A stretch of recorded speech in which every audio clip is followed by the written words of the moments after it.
at the river this morning, getting ready to go out, do a little bit of nymphing. But while I'm here and I'm getting ready, I'm going to talk to you a little bit about fishing Hokkaido's early spring snow meltwater. There's snow coming in from the mountains, the rivers are running fast and cold, the bears are coming out of hibernation, so we've got to be careful there.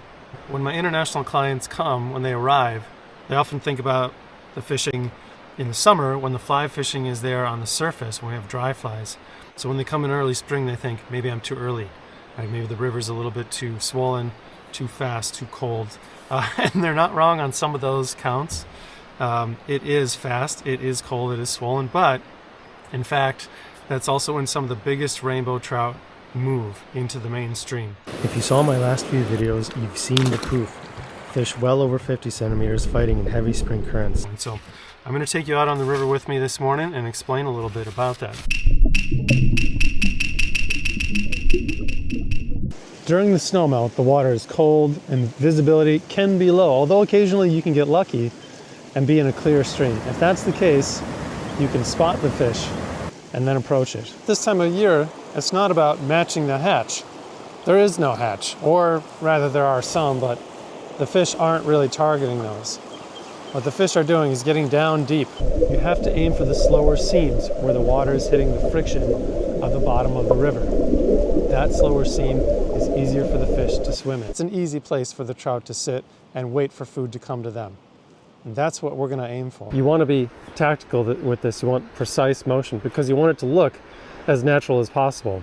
If you're pulling your nymph or whatever through the water, that doesn't look natural, right? You want it to kind of drift with the current. You want to have the right fly at the right depth, at the right speed and presentation.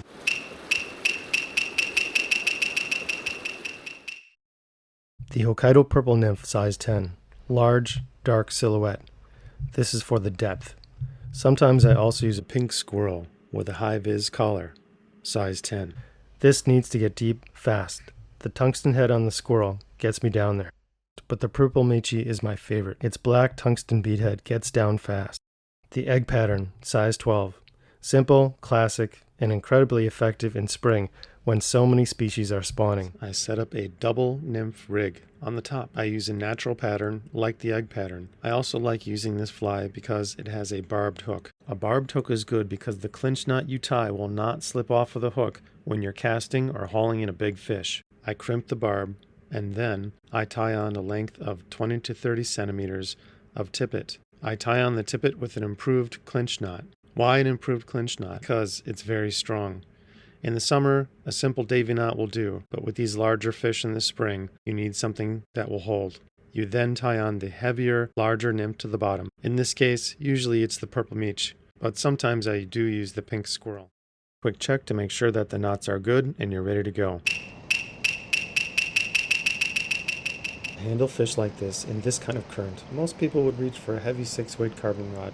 But if you've been watching my videos for a while, you know that my rod has a bit more soul. My rod is a Kabuto 5-weight fiberglass. The master builder behind Kabuto rods is actually a local maker based right here with me in Sapporo. What makes this rod incredibly special to me is the story behind it. Getting to know him and seeing the passion he puts into every blank adds a whole new layer of meaning to every day on the water with this beautifully crafted rod. They are pure art, and if you want to check out his custom build, I put a link to his shop directly in the description below. If you come into Sapporo in the springtime, don't let the meltwater intimidate you. If you follow the tactics that I've outlined here, you get down low with those flies that I've suggested, you can be catching wild rainbows in Hokkaido. If you want a guide, my details are below in the description. If you want to see more videos like this from Sapporo streams catching wild rainbows, you can find those here and here.